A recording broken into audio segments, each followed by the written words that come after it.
Rasulullah saat ini hadir bersama kita. Rasulullah saat ini menyaksikan kita. Rasulullah saat ini merindukan kita. Bahkan dengan kedua tangannya, ya umatku, ya umatku. Ya. Ingat ketika Rasulullah akan meninggal, apa yang dikatakan Rasulullah? Ummati, ummati, dan ummati. Bahkan pernah waktu itu Rasulullah dengan sahabat, Rasulullah mengatakan bahwa nanti akan ada orang yang akan dicintai oleh Rasulullah. Lalu para sahabat bilang apa? Kami ya Rasulullah, bukan. Kamu memang sahabatku tapi bukan kamu. Siapa itu? Adalah kita yang tidak pernah bertemu dengan Rasulullah tapi senantiasa mencintai Rasulullah. Oleh karena itu setiap kita sholawat, bayangkan Rasulullah hadir. Rasulullah ada di hadapan kita, Masya Allah. Ya, yuk kita sama-sama kembali pegang tangannya di dada kita, tangan kanan, dan pejamkan mata kita, bayangkan Rasulullah hadir di tengah-tengah kita. Sallallahu ala Muhammad, sallallahu alaihi wasallam, sallallahu ala Muhammad, sallallahu alaihi wasallam, sallallahu ala Muhammad, sallallahu alaihi wasallam, sallallahu ala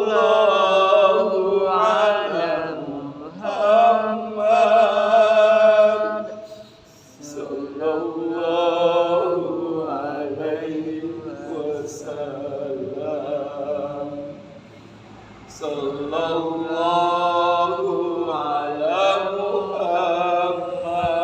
ya Rasulullah, sallallahu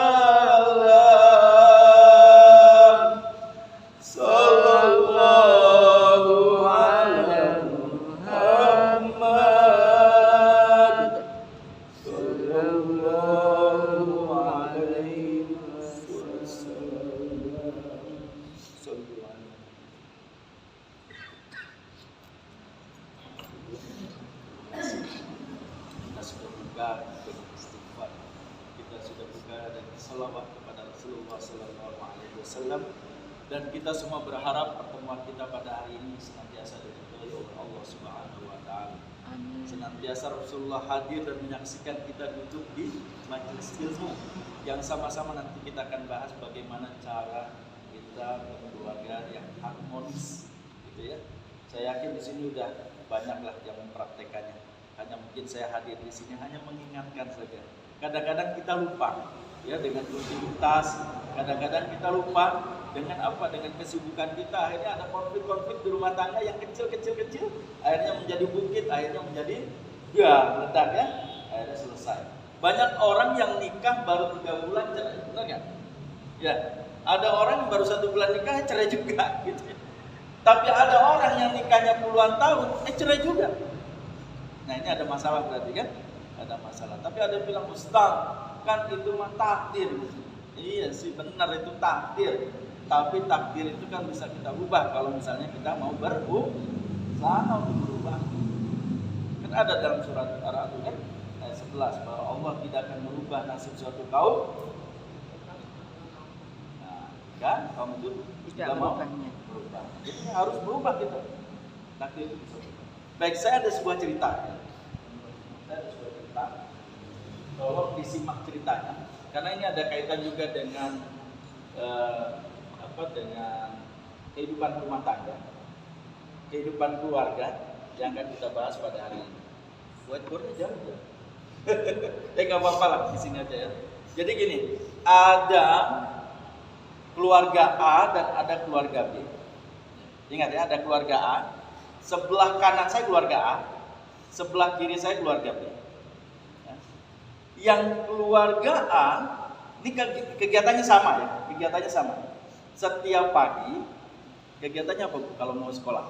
Nyiapin sarapan, Anak juga sarapan, suami mau berangkat kerja, duduk di meja makan, makan bareng deh, sarapan bareng, habis itu berangkat kan. Ada kadang berangkat sama-sama, ada kadang berangkat masing-masing. Nah ini dua keluarga sama nih kegiatannya. Gitu ya, dua keluarga ini sama dan mereka berangkat bareng-bareng. Jadi sama-sama tuh, anaknya berangkat ke sekolah sama-sama dengan ayahnya. Si ibu itu diam di rumah. Dua keluarga ini sama. Oke? Bisa kebayang ya? Oke, sekarang saya cerita keluarga A. Yang keluarga A, ketika dia mau sarapan, kan di meja itu ya seperti ini meja, terus ada kopi atau susu lah gitu. Ayah kan suka, suami kita kadang mungkin ada yang suka teh, ada yang suka susu atau suka kopi gitu ya. Nah, setelah itu di meja makan ada apa? Piring kan buat makan. Anaknya keluar dari kamar. Keluar dari kamar, akhirnya menghampiri meja, duduk sama-sama, tahu-tahu apa? Terus kesikut sama anaknya, kopi atau teh atau susunya bapaknya tadi kena bajunya. Keluarga yang sama kejadiannya, tersikut atau tersenggol, ya, lalu tumpah kena baju ayahnya, baik itu kopi, susu ataupun teh lah, tergantung kesukaan daripada ayahnya, tumpah. Tapi ada beda yang terjadi di dua keluarga ini. Nah perhatikan ya perbedaannya. Yang keluarga A, dia setelah tertumpah susunya, sang ayah langsung marah. Wah, kamu kenapa ini ayah jadi kotorin baju ini? Marah-marah, dimarahin anaknya tuh, dimaki-maki anaknya. Kalau anak dimaki-maki kira-kira gimana? Nangis nggak? Anaknya perempuan nggak? Dimaki-maki, nangis. Habis nangis masuk ke kamar. Duh.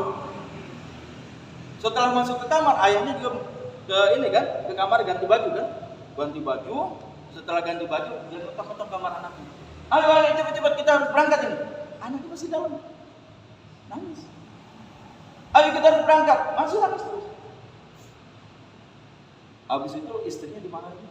Dasar kamu istri nggak becus didik anak. Coba kamu tuh suruh anak keluar. Anaknya dimarahin, istrinya dimarahin. Akhirnya yang ngambek siapa? Istrinya ngambek sama suaminya, anaknya juga ngambek kan? Di pagi itu yang keluarga A ngambek.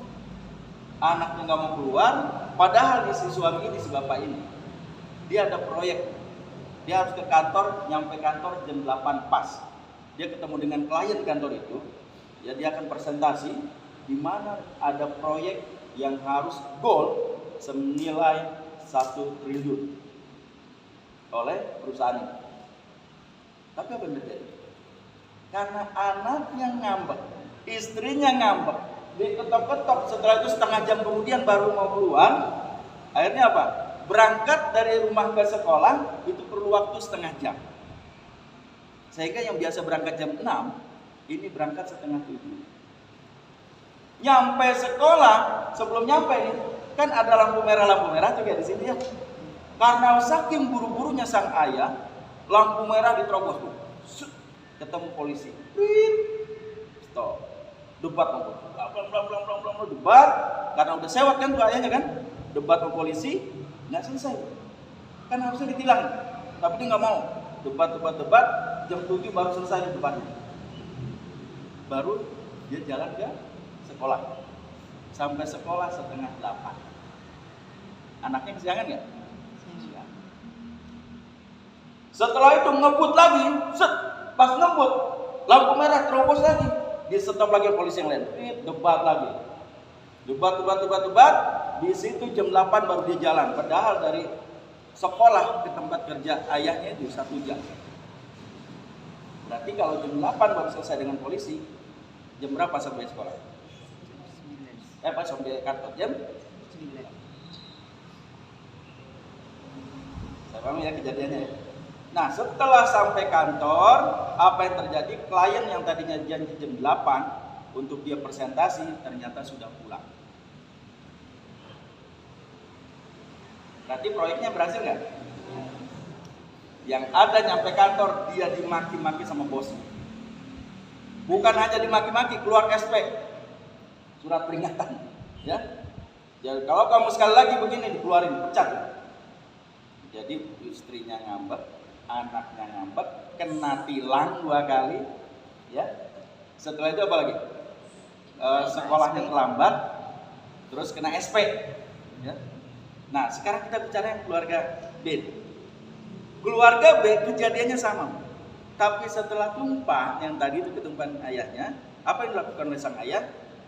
Ya udah deh, ayah ganti baju dulu ya, ganti baju. Setelah ganti baju duduk lagi makan sama-sama, ya. Kesiangan nggak? Enggak, karena anaknya nggak ngambek. Istrinya ngambek nggak? Enggak, karena nggak dimarahin sama ayahnya tadi kan, sama suaminya kan. Akhirnya berangkat jam 6 sampai sekolah setengah 7. Sang ayah berangkat dari sekolah 1 jam ke kantor, nyampe kantor jam berapa? Setengah 8. Dapat nggak proyeknya? Dapat. Coba ibu, apa kira-kira membedakan dua keluarga ini? Sifat Ya? ayah, sifat ayahnya. Sifat ayahnya bisa, apalagi?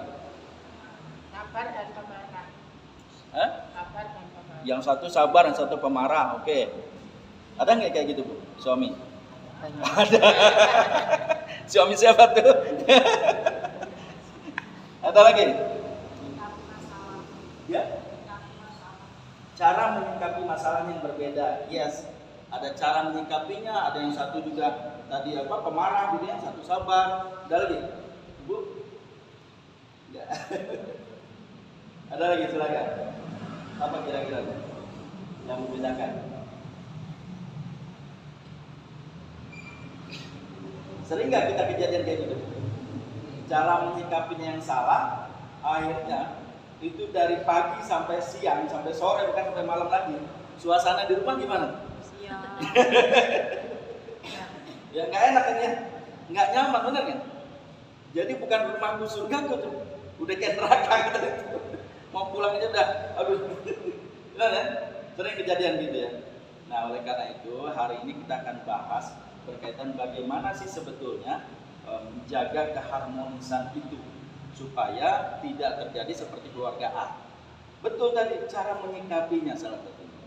Kenapa? Karena kalau kita salah cara menyikapi, salah kita dalam menyimpulkan sebuah kejadian yang terjadi adalah justru menjadi negatif dan menjadi masalah. Ya. Saya contohkan nih. Waktu kami kemarin berangkat saya ngintip umroh di bulan Syawal kemarin, ya. Itu kan di Dubai sempat banjir ya, benar ya? Dubai banjir kan? Di Dubai itu banjir. Kami berangkat tanggal 19, Dubai banjir tanggal berapa? 16 misalnya, antara 15-16. Lalu apa yang terjadi? Pesawat dari Jakarta ke Dubai pemberangkatannya nggak jelas. Apalagi dari Dubai ke Madinah, makin gak jelas. Bahkan ketika kami mau berangkat, dapat info yang kemarin berangkat tanggal 18, yang sudah ke Dubai, itu belum berangkat ke Madinah. Masih di Dubai, dan itu numpuk. Lalu apa yang terjadi? Saya sampaikan ke jemaah, yuk kita mau ikuti maunya Allah aja.